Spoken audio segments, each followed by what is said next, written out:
Uncle biscuit ಕೊಡಿ. ಎಷ್ಟಪ್ಪ biscuit? 5 ರೂಪಾಯಿ. ಅಣ್ಣ ಥ್ಯಾಂಕ್ ಯು ಅಣ್ಣ, ಬಿಸ್ಕೆಟ್ ಕೊಟ್ಟಿದ್ದಕ್ಕೆ ಥ್ಯಾಂಕ್ ಯು. ನಿಂಗೇನ್ ತಲೆ ಕೆಟ್ಟಿದ್ಯಾ? ಅವ್ರ ಕಾಲ್ಗಡೆ ಯಾಕೆ ಬೀಳಕ್ ಹೋಗಿದ್ವಿ ನೋಡಿ.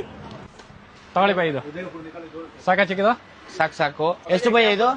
35 ರೂಪಾಯಿ ಬೈ ಇದು. ಸರ್ ಆಗಿದೆ ಬೈ. ದುಡ್ಡು ಉಪಕಾರ ಆಗೋಯ್ತು ಸರ್. ಅಪ್ಪಿ ಏನ್ ಮಾಡ್ತಾ ಇದ್ಯಾ? ಅಪ್ಪಿ ಏನ್ ಮಾಡ್ತಾ ಇದ್ಯಾ? ಯಾಕೆ ಎಲ್ಲರೂ ಕಾಲು ಬಿಡ್ತೀವಿ? ನಿಂಗೆ ತಲೆ ಕೆಟ್ಟೋಯ್ತಾ? ನಡಿ ಅಣ್ಣ, ಒಂದ್ ದಿಮ್ ಬೇಕಾಯ್ತು.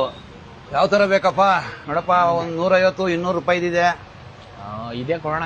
ತಗೋ 200 ರೂಪಾಯಿ. ಎಷ್ಟಾಯ್ತು? 200 ರೂಪಾಯಿ. ಸ್ಕ್ಯಾನ್ ಹಾಕೋಣ. ಅಲ್ಲಿದೆ, ಮಾಡು ಸ್ಕ್ಯಾನ್. ಅಂಕಲ್ ನಿಮ್ ಉಪಕಾರ ಯಾವತ್ತೂ ಮರೆಯಲ್ಲ ಅಂಕಲ್. ನಿಮ್ಮಿಂದ ನಮ್ ಫ್ಯಾಮಿಲಿ ಕಣ್ ತುಂಬ ಮಲ್ಗುತ್ತೆ ಅಂಕಲ್. ನೀವ್ ಆಶೀರ್ವಾದ ಮಾಡಿ.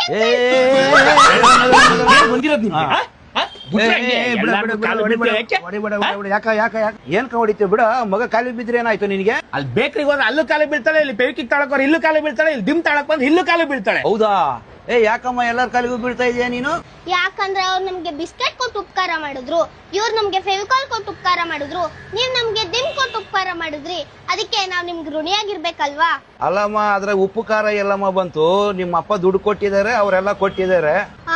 ಇವಾಗ ಅರ್ಥ ಆಯ್ತಾ ನಿಮ್ಮೆಲ್ರಿಗೂ? ನಾವು ದುಡ್ಡು ಕೊಟ್ಟಿದ್ದಕ್ಕೆ ನಮ್ಗೆ ಇಷ್ಟೆಲ್ಲ ಸಿಕ್ಕಿದ್ದು. ಇದೇ ಮೈಂಡ್ ಸೆಟ್ ನ ನಿಮ್ ಏರಿಯಾ MLA MP ವಿಚಾರದಲ್ಲೂ ಇಟ್ಕೊಳ್ಳಿ. ನೀವು ಓಟ್ ಹಾಕ್ತೀರಾ, ಅವ್ರು ಗೆಲ್ತಾರೆ, ತಿಂಗಳ ಸಂಬಳ ಬರುತ್ತೆ, ಅವ್ರಿಗೆ ಬೇಕಾದಷ್ಟು ಫೆಸಿಲಿಟೀಸ್ ತಗೊಳ್ತಾರೆ, ಬಾಯಿ ಮುಚ್ಕೊಂಡ್ ಕೆಲಸ ಮಾಡ್ತಾರೆ. ನೀವ್ ಯಾಕೆ ಅವ್ರ ಮುಂದೆ ಬೊಗ್ಗಿ ಸಲ ಹೊಡಿತೀರಾ? ನಾವೆಂಗೆ ಕೂಲಿ ಅವ್ರಿಗೆ ದುಡ್ಡು ಕೊಟ್ಟು ಕೆಲಸ ಮಾಡಿಸ್ತೀವೋ ಅದೇ ತರ ನಾವ್ ತಿಂಗಳ ಸಂಬಳ ಕೊಟ್ರೆ MLA MP ಅವ್ರು ಕೆಲಸ ಮಾಡ್ತಾರೆ. ಅದ್ರಲ್ಲಿ ಅವ್ರ ಹಂಗೇನಿದೆ? ಇದೇ ಲಾಸ್ಟ್. ಇನ್ಮೇಲೆ ರಾಜಕಾರಣಿಗಳ ಮುಂದೆ ಹಣ ಬಂದ ಅಂತ ಸುಮ್ನೆ ನಾಯಿಗಳ ತರ ಅಲಿಬೇಡಿ. ಸ್ವಲ್ಪನಾದ್ರೂ ಸ್ವಾಭಿಮಾನಿಗಳಾಗಿ. ಇನ್ಮೇಲೆ ಅಂತ ಕೆಲಸ ಮಾಡಲ್ಲ ಬಿಡಮ್ಮ. ಹಂಗಂತಾರೆ, ಆದ್ರೆ ಜನ ಈ ಕಾಲಕ್ಕೆ ಬದಲಾಗಲ್ಲ ಬಿಡಮ್ಮ.